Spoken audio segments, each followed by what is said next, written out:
साथियों, भारत और कुवैत का रिश्ता सभ्यताओं का है, सागर का है, स्नेह का है, व्यापार कारोबार का है। भारत और कुवैत अरब सागर के दो किनारों पर बसे हैं। हमें सिर्फ डिप्लोमेसी ने ही नहीं बल्कि दिलों ने आपस में जोड़ा है।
क्यों ना करें वो वेलकम यार। प्राइम मिनिस्टर नरेंद्र मोदी जब कुवैत में गए तो सबसे पहले अपने हिंदुस्तान की लेबर कम्युनिटी जो है उनसे मिलने गए हैं, उनसे मिले हैं, उनसे बातचीत हुई है। उनसे क्यों मिले, उनसे पूछा है कि भाई आप लेबर इधर रह रहे हो, आपको खाने पीने की तंगी तो नहीं है, आपकी रिहाइश की तंगी तो नहीं है, आपको कोई गवर्नमेंट की तरफ से कोई तंगी तो नहीं मिल रही। देखें, अगर वो उनको कोई तंगी मिल रही है तो वो उनकी कुवैत की गवर्नमेंट से बात करेंगे कि यार मेरे लोगों को तंगी क्यों मिल रही है, उन्हें रिलीफ मिले। कुवैती दिनार हो ना, 1 दिनार हो, और पाकिस्तानी जो है 904 रुपए बनते हैं। 1 दिनार की बात करूं, पाकिस्तानी 904 रुपए बनते हैं। अब आप आए हिंदुस्तान की तरफ, 1 दिनार हो और हिंदुस्तान के 270 समथिंग कुछ ऐसे बनते हैं, हिंदुस्तान के 275 या 274। दिल करता है कि मुल्क छोड़ के भागें। हाँ, यही और बात। लेकिन अब भागे, अगर डंकी लगा के जाएं तो जान का खतरा है। ठीक है, नहीं तो फिर पैसे जोड़े, फिर 35 लाख लगा के जा सकते हैं। पैसे जुड़ेंगे नहीं, पैसे जुड़ेंगे नहीं, आमदनी नहीं है। लंडे का माल खरीदने आया हूँ, अदालत के लिए भी नहीं है, खुद पुरानी उतार के वो भी साल लेके जा रहा हूँ।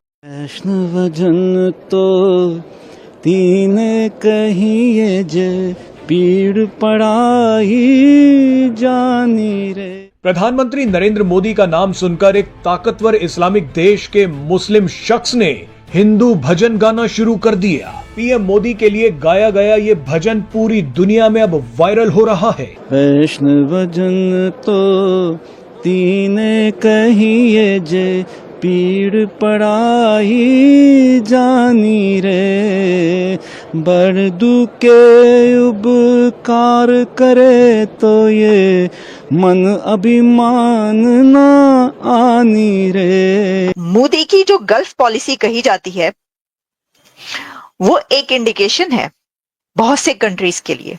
कुवैत के फॉरेन मिनिस्टर ने डॉक्टर जयशंकर से बातचीत करते हुए कहा कि हम ये समझते हैं कि भारतीय वजीर आजम वो दुनिया का सबसे वाइज लीडर है, सबसे अक्लमंद, और one of the most wise leader is Narendra Modi. ये उन्होंने बात कही थी। मैं कुवैत के हवाले से देख रहा था और मिडिल ईस्ट के हवाले से देख रहा था कि 1 by 1 इंडिया जो है वो सारे के सारे मिडिल ईस्ट को विन करने की कोशिश कर रहा है। प्राइम मिनिस्टर मोदी का ये जो कुवैत का दौरा है, इससे जारी बात है कि नया चैप्टर कहा जा रहा है कि इंडिया मिडिल ईस्ट के यूरोप के इंडिया मिडिल ईस्ट ताल्लुकात में या इंडिया कुवैत ताल्लुकात में खुल रहे हैं। एंड सबसे बड़ी बात जो होगी वो होगी trade in the national currencies. अब देखिए, कुवैत के साथ अगर आप कुछ oil and gas national currencies के अंदर लेते हैं, दैट्स गोइंग टू बी तो दोस्तों नरेंद्र मोदी ने कुवैत में श्रमिकों के संग खाना खाया। जी हां दोस्तों, वहां के जो लेबर वर्ग है उनके संग बैठ करके खाना खाया। ये देख करके दोस्तों वहां के लोग, वहां के शेख जो हैं वो हैरान रह गए। और वहां पे नरेंद्र मोदी की जय और भारत माता की जय के नारे कुछ ऐसे गूंजे कि पूरा पाकिस्तान हिल गया, पूरे पाकिस्तान में भूकंप आ गया। और दोस्तों पूरी दुनिया हैरान है ये देखकर। आइए देखते हैं पहले पूरा वाकया क्या है, पूरा वीडियो क्या है। और अभी तक आपने चैनल को सब्सक्राइब नहीं किया दोस्तों, चैनल को प्लीज एक लाइक करके वीडियो को चैनल को सब्सक्राइब करके आइए बढ़ते हैं आगे, वीडियो देखते हैं, मिलते हैं वीडियो के एंड में।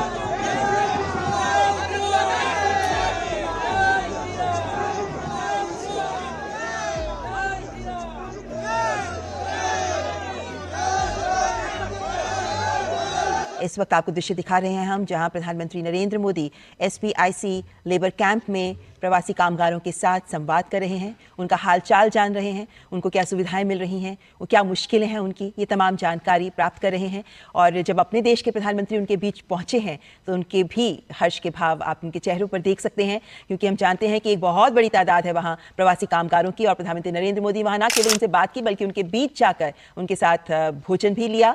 और जिस आत्मीयता के साथ एक परिवार के सदस्य की तरह उनके बीच जाकर प्रधानमंत्री बैठे हैं, ये दिखाता है कि देश कितना महसूस करता है, प्रधानमंत्री स्वयं कितना महसूस करते हैं इन कामगारों को लेकर, क्योंकि ये कामगार हैं जो भारत से वहां गए हैं और वहां की अर्थव्यवस्था में बहुत अहम भूमिका निभा रहे हैं।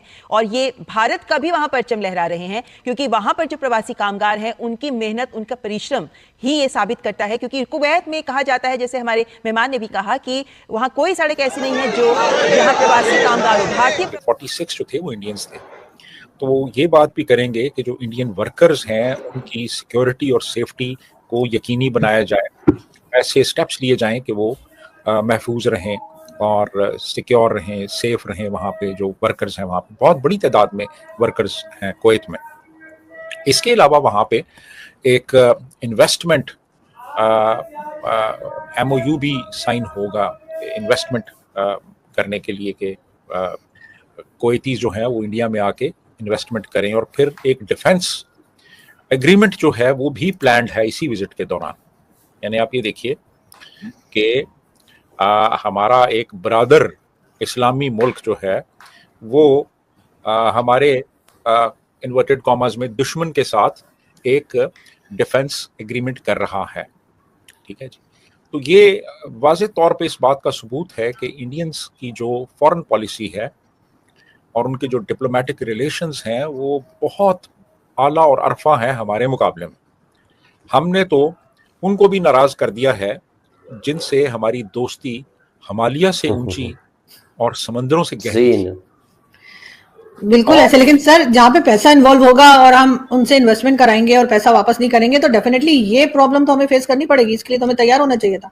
अपने अपने बड़ों को, अबाओ जात को जो है ना बगैरत कह दी है। नहीं, मैंने कहा गैरत नहीं थी। तो वो बगैरत ही होते हैं ना यार। क्यों इधर लड़ाई करवा दी? हिंदुस्तान में अगर लंडा आता है वो लंडा यूज करते हैं, लेकिन वो कभी ये नहीं कहते कि वो एजेंट है, यहूदी है, काफर है। लंडा पहनते हैं ना, लेकिन उन्हें काफर नहीं कहते। हम पहनते भी हैं, हम पहनते भी हैं, उन्हें बुरा भला भी कहते हैं। कितने की प्लेट है अंकल जी ये? कौन सी? ये आप क्रीम चाट 200 की है। क्रीम चाट और ये चना चाट कितने वो की? 150 की है। 150 की। ये प्लेट का साइज क्या है? नहीं भले भी चना वो भी 150 की है। 150 के। आबिद भाई खाएं या फिर बाद में खाएं? अच्छा, आपको इन्होंने अंकल कहा, आपको बुरा नहीं लगा? लॉन्ग रेंज मिसाइलों का मामला ये सारा।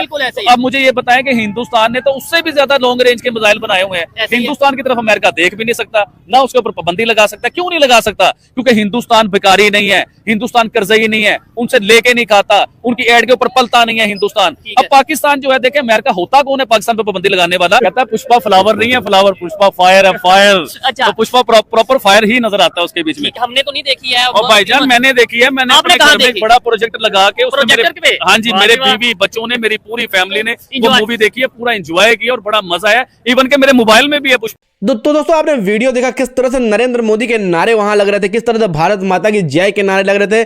तो उसके लिए दोस्तों एक लाइक जरूर कर दीजिएगा वीडियो बहुत मजेदार रहा है देखकर। दोस्तों हम भी हैरान लगे कि कुवैत में दोस्तों ये कुवैत चल रहा है या ये नरेंद्र मोदी का ये हिंदुस्तान हमारा है। ऐसा मुझको लग रहा था कि ये हिंदुस्तान में कहीं नरेंद्र मोदी जी का रोड शो हो रहा है और वहां पर ये नारे लग रहे हैं। और दोस्तों ये कुवैत में नारे लग रहे थे और कहाँ तक दोस्तों ये आवाज़ जा रही थी? ये आवाज़ हमारे पड़ोसी मुल्क तक जा रही थी और बांग्लादेश तक भी ये आवाज़ जा रही थी कि किस तरह से नरेंद्र मोदी का जो वर्चस्व है, जो सनातन धर्म का वर्चस्व है, जो नरेंद्र मोदी की दोस्तों सरलता है, वो भी देखने को मिला इस वीडियो के थ्रू कि नरेंद्र मोदी जी कितने सरल स्वभाव के हैं और कितने डाउन टू अर्थ हैं। मतलब श्रमिकों के संग, लेबर वर्ग के संग वो बैठ करके खाना खा सकते हैं अगर, तो दोस्तों वो उनकी दोस्तों ये हैसियत जो है वो और भी ऊँची होती चली जा रही है। वहाँ के लोग, जो वहाँ के शेख हैं, वो भी देख करके वो हाथ जोड़ के खड़े हो गए थे कि नरेंद्र मोदी कुछ ऐसी हस्ती है कि वो नीचे के वर्ग के संग भी वो दोस्तों अपना दोस्ती बना के चलता है और ऊपर के वर्ग के संग भी वो उसी तरह से घुल मिल करके और दोस्ती बना करके रखता है। नरेंद्र मोदी में कुछ ऐसी क्वालिटीज है जो शायद दुनिया की किसी लीडर में नहीं है। यही देख करके दोस्तों दुनिया हैरान है और पाकिस्तान परेशान है कि मोदी जी के अंदर कुछ ऐसा दोस्तों ऑरा है उनका कि जहां जाते हैं वहां उनके नारे लगने लगते हैं, जहां जाते हैं वहां के लोगों को वो अपना बना लेते हैं और जहां जाते हैं वहां पे कुछ ना कुछ बड़ी बड़ी डील्स करके आते हैं, वहां के लोगों को फायदा देकर करके आते हैं और वहाँ से अपना फ़ायदा ले करके आते हैं। तो नरेंद्र मोदी जी के बीच में जो भी वहाँ पे दोस्तों वहाँ पे बातचीत, जो वार्तालाप हो रही, जो डील्स होगी, इसके बारे में लगातार आपको अपडेट्स करते रहेंगे। दोस्तों चैनल को सब्सक्राइब अभी तक आपने नहीं किया, चलो प्लीज़ चैनल को सब्सक्राइब करके वीडियो को लाइक कीजिएगा ताकि लगातार आप तक अपडेट्स हमारे चैनल के थ्रू पहुँचती रहे। और कुवैत में जो कुछ भी हो रहा है उसके बारे में भी आपको लगातार हम आपको बताते रहेंगे। तो चैनल को सब्सक्राइब किए रहेंगे, बेल आइकन दबाना मत भूलिएगा ताकि लगातार आपको उसके अपडेट्स, लगातार आपको नोटिफिकेशन हमारे वीडियो के पहुंचते रहें दोस्तों। और बात करते हैं नरेंद्र मोदी के बारे में दोस्तों। वहां पे गए, वहां पे उनका औरा देख करके दुनिया परेशान है दोस्तों। पाकिस्तान देख करके बोल रहा है कि नरेंद्र मोदी जहां जाता है वहां पे लोगों को हिप्नोटाइज करके अपने वश में कर लेता है। और वाकई में दोस्तों उनका औरा कुछ ऐसा है, उनको हिप्नोटाइज करने की जरूरत नहीं पड़ती। जहां पे वो जाते हैं वहां पे लोग उनके हो जाते हैं, वो लोग के हो जाते हैं। दोनों चीजें हमको देखने को मिलती है कि जहां पे वो जाते हैं वहां लोगों को अपना वो बना ही लेते हैं किसी न किसी तरह से। और वहां के दोस्तों जो प्रधानमंत्री होते हैं, जो वहां के प्रेसिडेंट होते हैं, जो वहां के शेख होते हैं, वो भी उनके संग इतने दोस्तों घुल मिल के रह रहे हैं, ऐसा लग ही नहीं रहा है कि वो उनसे इतने सालों बाद या पहली बार किसी से मिल रहे हों। ये देख करके बिल्कुल फील ही नहीं हो रहा था कि वो पहली बार जाके उनसे मिल रहे हैं और उनसे दोस्तों कुछ बातचीत कर रहे हैं। बातचीत करके भी और वहां पर जाकर उन्होंने रामायण गीता के पाठ दोस्तों बताए, रामायण गीता के बुक्स वहां के लोगों को दिए, वहां के दोस्तों शेख को दिए हैं। उसमें क्या चीजें हैं, क्या अच्छी चीजें हैं, वही दोस्तों उनको शॉर्ट में उनको समझाया भी है। और उसके बारे में वो लगातार एलोबोरेट करते रहते हैं, लगातार डिस्क्राइब करते रहते हैं, लगातार बताते रहते हैं, लगातार डिटेल्स देते रहते हैं कि हमारी संस्कृति, हमारे सनातन धर्म में कितने ज़्यादा अच्छे से लोगों को घुल मिल के साथ रहने के बारे में बताया गया है, यूनिटी के बारे में बताया गया है। और यही दोस्तों पाकिस्तान के लोग नहीं समझते, इसीलिए कुवैत के जो मुस्लिम हैं वो भी पाकिस्तानियों से नफरत करते हैं केवल इसी बात के लिए कि वो केवल तोड़ना सिखाते हैं और इधर भारत जो है वो जोड़ना सिखाता है। तो दोस्तों आपको वीडियो कैसा लगा? वीडियो अच्छा लगा प्लीज़ चैनल को लाइक, वीडियो को लाइक, चैनल को सब्सक्राइब कर दीजिएगा। मिलते हैं किसी और दिन इससे भी अपडेट वीडियो, तब तक के लिए दोस्तों जय हिंद।